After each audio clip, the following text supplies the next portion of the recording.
going on, everybody? It's KP here, and you're on the take two. What's going on, everyone? It's KP here, and you're on Under the Halo podcast. All right? Perfect. Nailed it. Yeah. Sure? Come on, you got the $1 million smile. The whole thing's going good. KP, man, good to have you hanging in the lounge. Welcome to the Under the Halo podcast, and man, what a start to the season for you. I mean, when I just think about the moments you've had already this year, can you just tell me, before we even start getting into this thing, just what this first couple weeks, what this first month has been like for you in the big leagues, and then helping this team, feels like every night. Yeah, it's been a lot of fun. Just going out there with these guys and playing ball every night. We really enjoyed it, and for myself, just to have success and contribute to the wins, it's been a lot. It's been a lot of fun, and man, it's been special, and just being able to do it with this group makes it even better. It was cool seeing you. I'll take this moment with me for a long time. You and I spent a little bit of time backstage at the home opener, right before you were walking out there. And it was amazing, the fans clamoring for Kyren Paris. They love you. How cool is it to be able to feel that kind of love from this fan base and be able to stand there and experience it and soak all that in? Oh, it was like a dream come true. You know, when you grow up, you have dreams and aspirations, and just being that player that people love to watch, and just to have that moment, it was definitely like a dream come true. And just all the love and support, it feels good because, you know, as players, we put in a lot of hard work, and when we see the fans that they enjoy what we're doing out on the field, it makes it a lot more special. Let's talk a little bit about that hard work. We all know about the swing change and the adjustments. And I remember spending a little bit of time with you at spring training, and I was just kind of hey, just catching up, and you were like, yeah, I got a new swing this year. And I'm like, whoa, okay, things are gonna be a little bit different for Kyren Paris. It's one thing to make a change, it's another to have the success that you've had. Let's go back, before we even get into the swing change, take me through the thought process of, okay, I've been to the big leagues, I've gotten a taste, it hasn't gone how I've wanted it to go. What do I need to do for staying power? Was that kind of what the mindset was like for you? Yes, that was definitely the process. Just wanting to be able to contribute on a nightly basis, and you know what I was doing before, it wasn't quite working. So definitely needed to make some small adjustments, and you know, that's kind of how it all got started, and from there it's kind of taken off. Well, it's also, I would think, that's not an easy realization to make, especially at a young age. I mean, you're at the big leagues last year, and I know that the batting average wasn't what you wanted, but you were 22 years old. I mean, that's what happens when 22-year-olds come to the major leagues. Yeah. So when you're kind of going through that, how did you get to the point where you're like, okay, I gotta start making a change? It's more than just growth and development and maturity. There's got to be something else. How did you come to that? You know, honestly, it was from when I wasn't playing every night. I was able to watch some of the players on our team and some of the superstars on other teams, and just kind of watch what they do and how they move. And I was really able to learn a lot from that, just sitting there and watching. You know, I would play once every three games. So the other 2 games, I'm just sitting there observing and watching and learning, and really kind of took away a lot from that experience, and saw that I could make adjustments to be, you know, more consistent and a better player. So how does that work at that point? Okay, you've seen that that's what these guys are doing. They're having success. Now I want to get there. I think I can get there. I need some help to get there. How did that kind of play out for you in the wintertime? You know, I was able to watch a lot of videos from, you know, Aaron Judge's hitting coach. And a lot of the things that he talked about resonated with me and some of the problems that I was having at the time.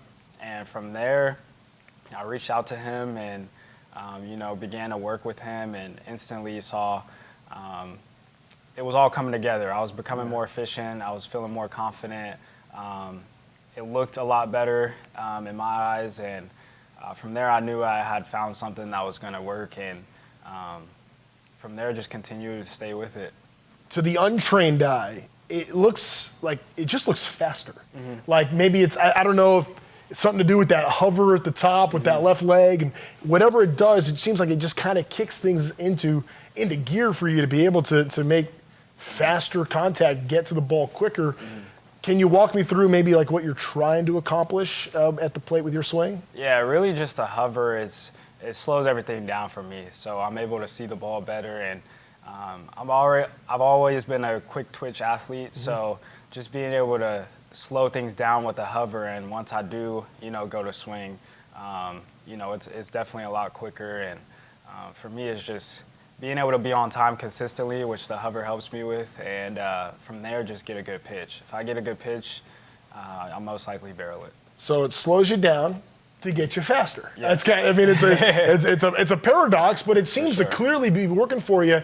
For you to have that success too, obviously, I think the physical part of it is clear. I think anybody that watches your swing, and you can see that.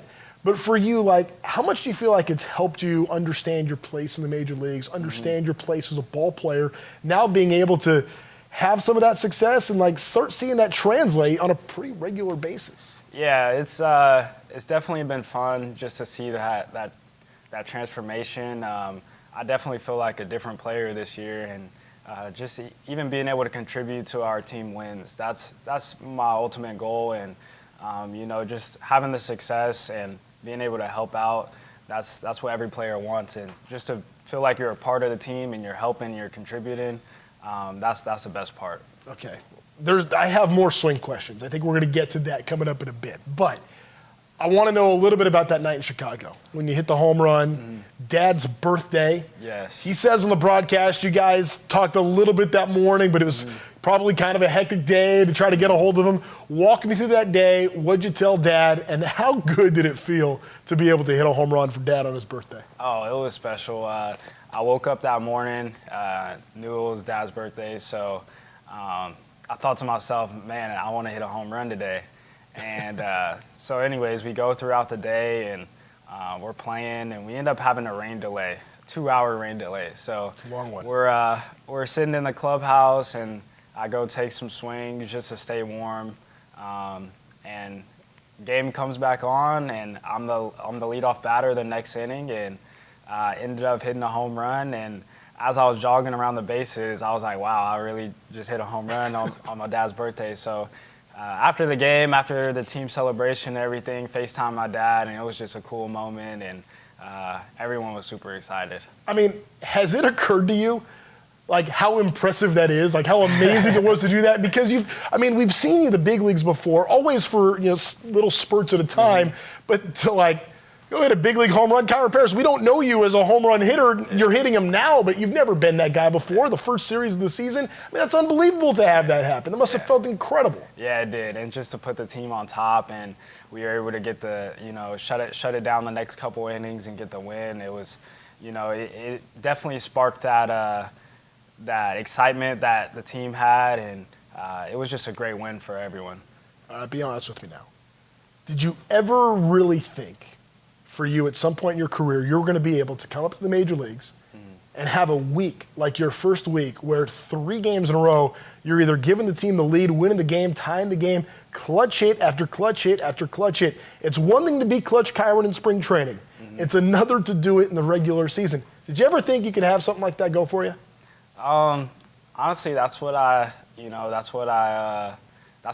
goal, and I feel like that's every player's goal, just to be that winning player. And so I would say yes, and that's what we work hard for, just to be able to come through in those big moments. And one of my favorite athletes that I grew up watching was Steph Curry, and just watching him do that on a nightly basis, that's something that kind of inspired me. He's always taking the last shot, and he's always has the confidence to do it, and that's something that I definitely take away, and I want to be that player for sure. Kyren, we know each other a little bit over the few years. I remember talking to you when you first got drafted.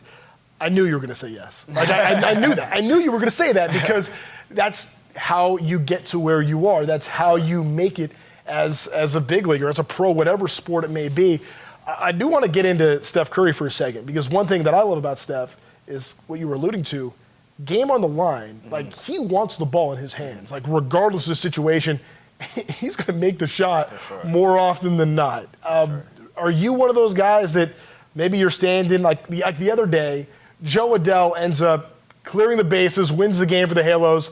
but I also know who was standing in the on-deck circle that was ready to deliver the same kind of thing.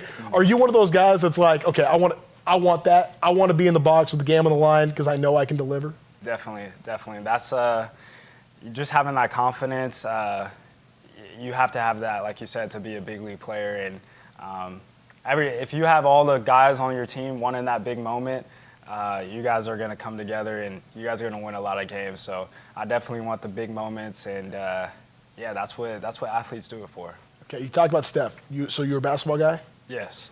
Was basketball your first love, or was it kind of like whatever season it was? No, whatever season it was, but Yeah. I've always loved watching basketball, especially, with the Warriors being a really good team. Sure. As I was growing up. Not early on, but definitely No, later so on. hold on a second. You're growing up basically in the Bay Area, where the Warriors have their dynasty going. Yes. I mean, that must have been really fun just to watch them on a nightly basis. Yeah, watching them on a nightly basis, it kind of reminds me of the team that we have now. Just the excitement and just how they come together and make it happen.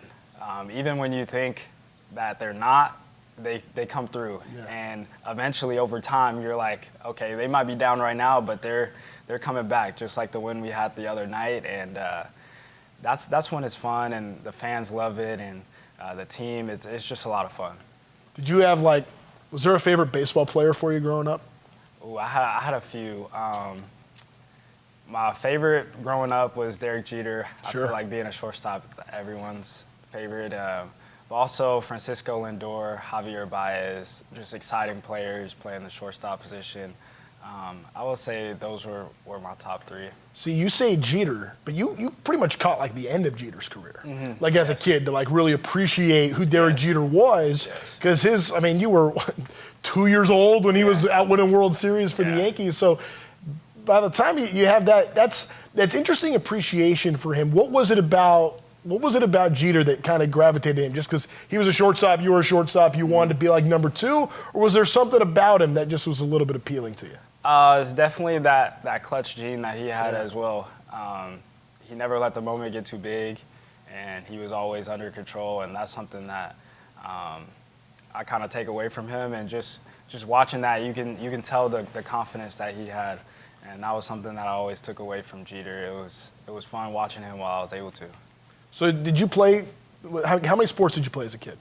I played basketball, baseball, did some soccer, Okay. and when I was super young, and but mostly baseball and basketball. Baseball, basketball. What were you better at? Definitely baseball. Yeah. Baseball. I mean, clearly it worked out for you, but it's funny, sometimes you'll hear from guys who are like, man, in high school, I was a way better basketball player, and it just kind of worked out for me in baseball down the road. You also able to maintain a 4.0 GPA. So where did that come from? Who was on the grades? Was that mom? Was that dad? Where was that? It was definitely both. Yeah. Grades are important in our household, so always wanted to stay on top of my grades. And they said if you want to continue your baseball career, you got to have the grades to, go to college. And so that was always important to me, and I wanted to make sure I stayed on top of that for sure. How tough was it to make that decision to go pro at 17 years old? Because I would imagine you were thinking college the whole way. Then all of a sudden you have a chance to get taken to the second round, and here we are, you path to the big leagues. That's a tough decision to make.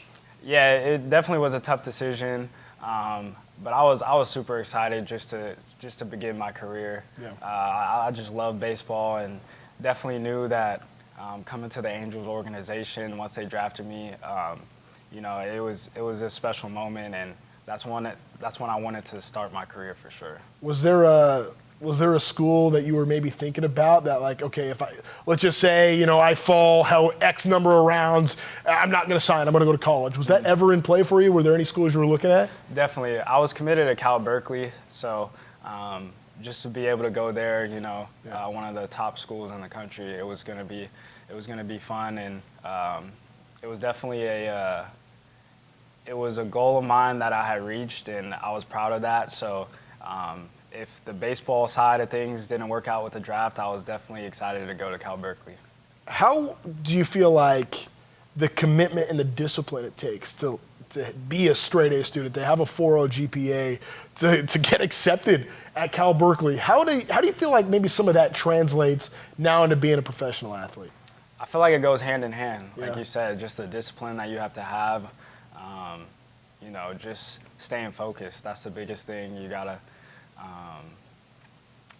It's a job now, and you gotta be focused on a nightly basis, and that's the same thing that it was with school. You know, every day you have to stay focused, making sure you're on top of everything, and it's the same. It goes hand in hand for sure. That's one thing that I think is pretty neat about this team. As you know, I don't have to tell you, but for the folks at home, like, this is a fun group. This is a group that likes to have a blast. The chemistry and the camaraderie with you guys is something like I've never seen with this organization. It's really cool. I've been around for a long time now. And when it's time for the lights to come on, it's time to go play, like, everyone locks in and they can focus. What's it been like for you now kind of joining this group? It's a young team, but there's also some veterans that are big-time stats and big-time proven players. Interesting mix. Like, what's it like as a player, cutting your teeth in the big leagues, now joining a group like that? Oh, it's everything I could ever imagine. Just the camaraderie we have. Like you said, we have the young guys, we have the veterans, and everyone's on the same page. The veterans are helping out the young guys are bringing that spark and energy, and just as a group, it's just been a lot of fun, and we're just learning from each other and picking each other up, and really it's just a group that's proud to be on the same team, and that's special. Are there some guys maybe you gravitate towards that are like, I know, like, clubhouses can get cliquey. I don't think this one is, but everybody has, like, guys that they're closer with than others. Like, who are some of the guys you're close with? Honestly, like you said, this clubhouse isn't cliquey.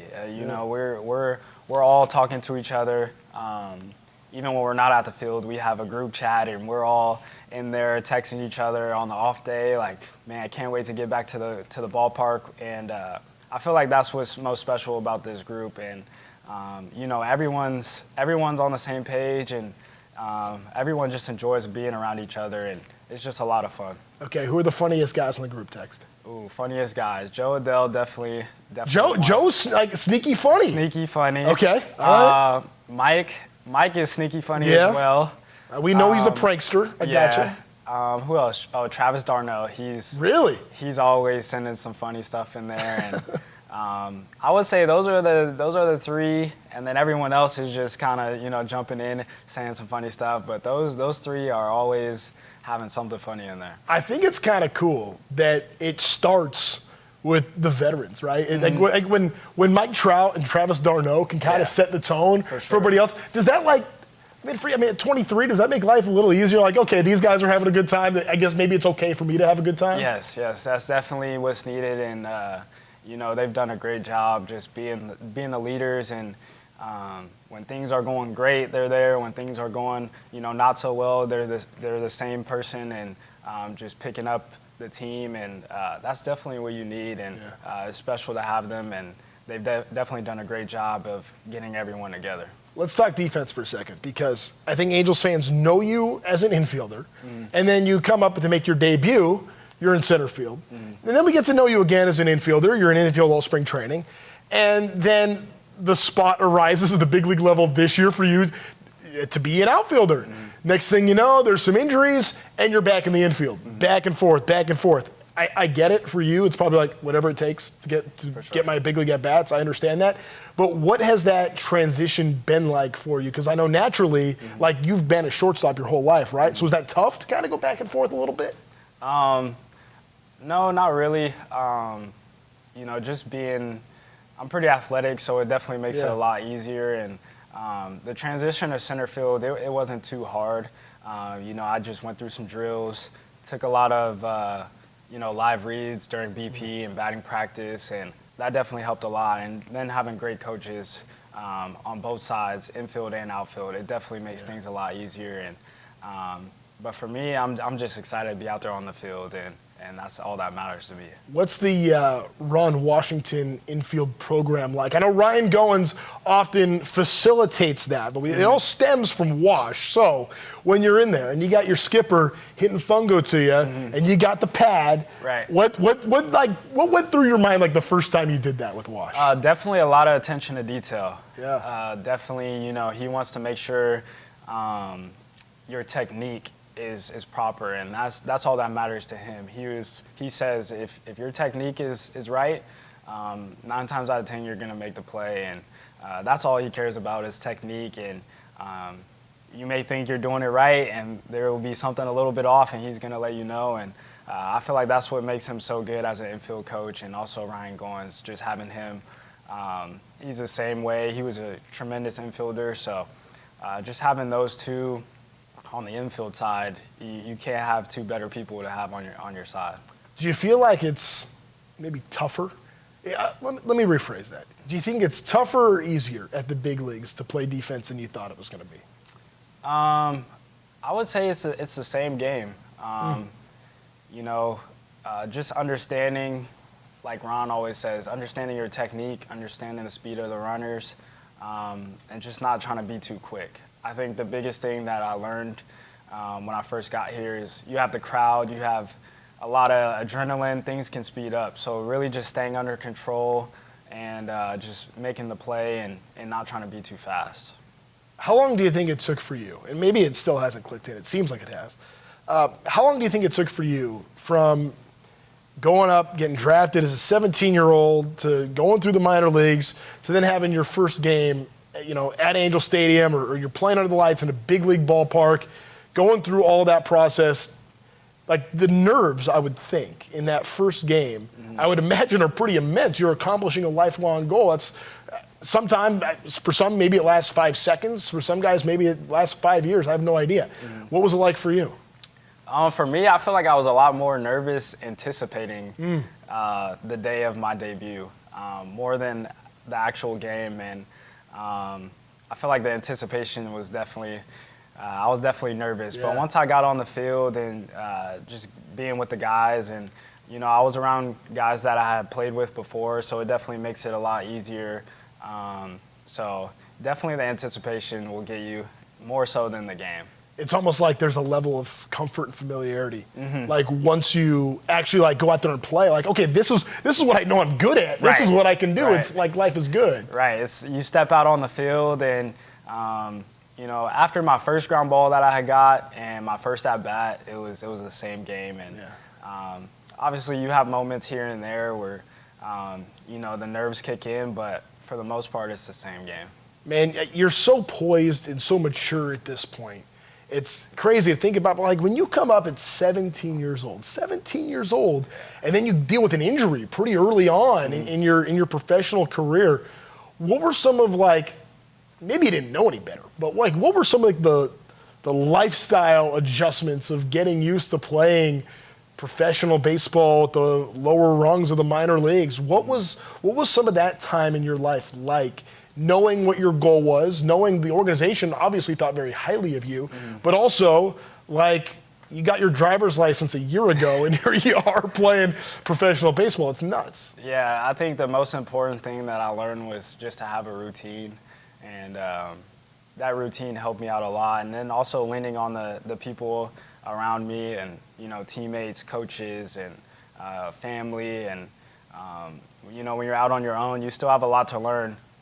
At that time, I felt like I was grown up, but, you know, looking back, it's like you said, a 17-year-old, you know, you're young, you still have a lot to learn. So for me, just learning from people around me and really leaning on those people, it helped a lot. When you have a big game, who's the first phone call? My parents. Yeah. Always. Do you call mom's phone or dad's phone? Or the house or whoever picks up? No, I usually call mom's phone. Yeah. Mom's phone, she's always answering quick, so I call her first. But then she's got to make sure to put it on speaker. Right. Yeah, right. Yep, for sure. But we usually do FaceTime, so it makes it easy, and usually my dad's right there with her, and so it's definitely the first phone call, my parents, and yeah. It was so cool at the home opener, like seeing your parents there. Like your mom was so excited, and she had the phone out, and she's like taking pictures, and it's almost like, you know, there's pretty good photographers. Right. Ricardo's going around filming the whole thing. Like it's going to be okay. There's other cameras, but she was so excited and so proud. Like, what was it like for you to be able to see your parents be able to enjoy that moment? And I think they enjoyed it probably more than you did. Yeah, they definitely enjoyed it. But just to have them there, I was just so thankful.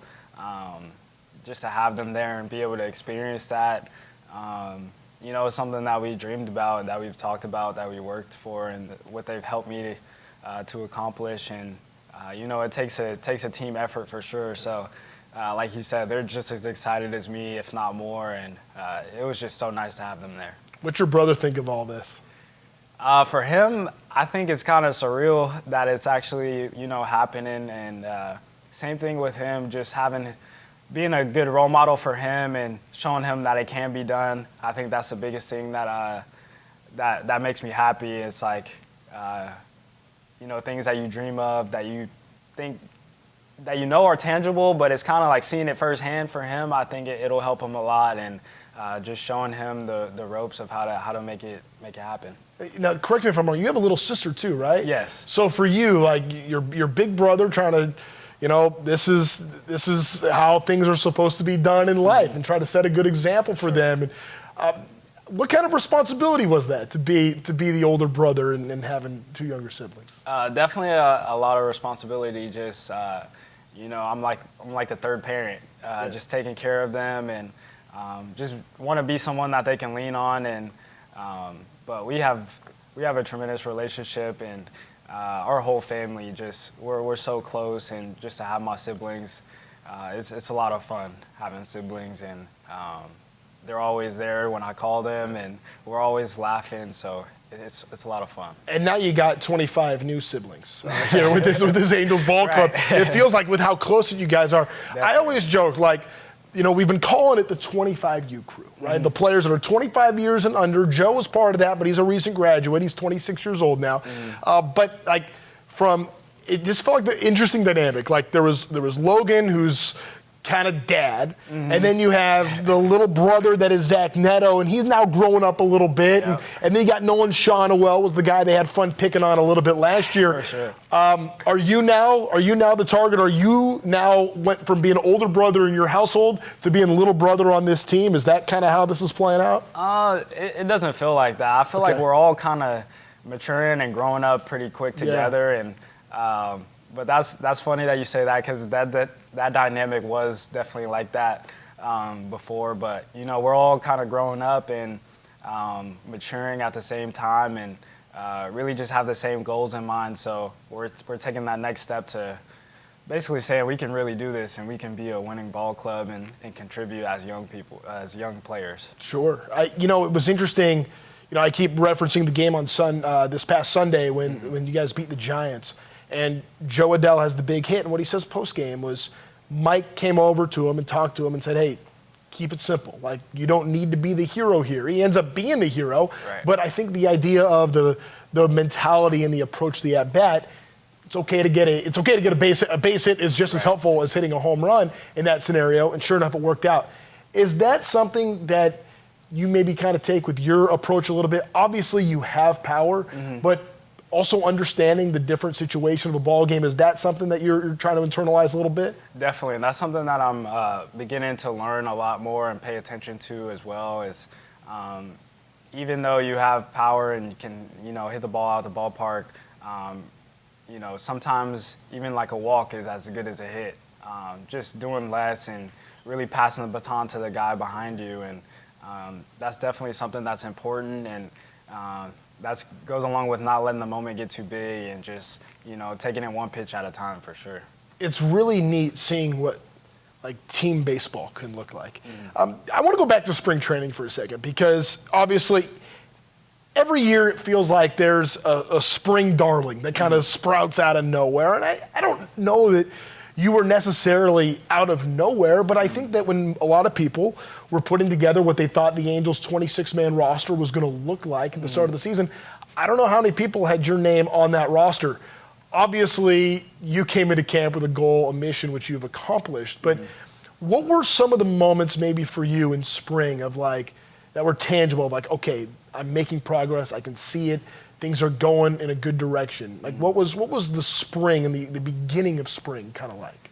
My goal was to come in and just let all the hard work that I had put in just show out on the field. And I think once I started having success, it began late in games when I would come in and just taking advantage of the opportunity that I had and just having success. I think that's where it kind of started. And And I'm like, okay, I'm on the right track, and just wanted to make the most of every opportunity. And as I've continued to do that, you know, my name became closer to that 26-man roster, and it felt good because, you know, just the success and the hard work was all coming together. And but definitely my main goal was to be part of this club and help the team win and just be part of it. And I'm glad that I am. Well, it took 2 whole days for that to happen. I mean, it's like, okay, yeah, we're doing some of that for sure, Kyren Paris.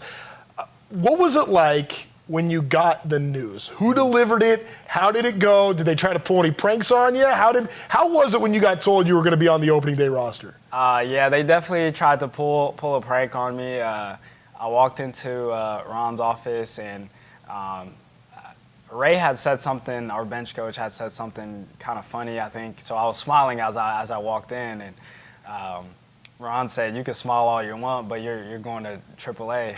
And I sat down, and I was like, "What?" And you know, he just said, "Oh, you still have some things to work on, and this and that." But he was joking the whole time. I had no clue. He was pretty straight-faced, and then he passed it to Perry, and Perry was the one who told me, "You're going to be on this team, and you know, you're going to help us win a lot of games, and we want you on this team." And then that's when I was smiling ear to ear for sure, because you know, it was just a goal that I had, another goal that I had accomplished, and I was just so excited to, you know, make the opening day roster and really just continue what I was doing.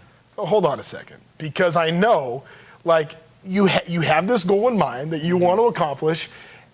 Like, when you get called to go see the manager, there's got to be a level of nervousness that you're feeling going into that meeting. Now, it helps that Ray cracked a joke, that was pretty good, but I would think you're looking at the roster too. Okay, where do I fit in? Do I have a shot? Who's there? Who am I competing against? How am I gonna get there? And then you're going through that. Like, did you buy it? Like, was it deflating when Wash told you that, or was it like, hold on a second, I think these guys are up to something? Oh no, it was definitely deflating. They got you? He got me.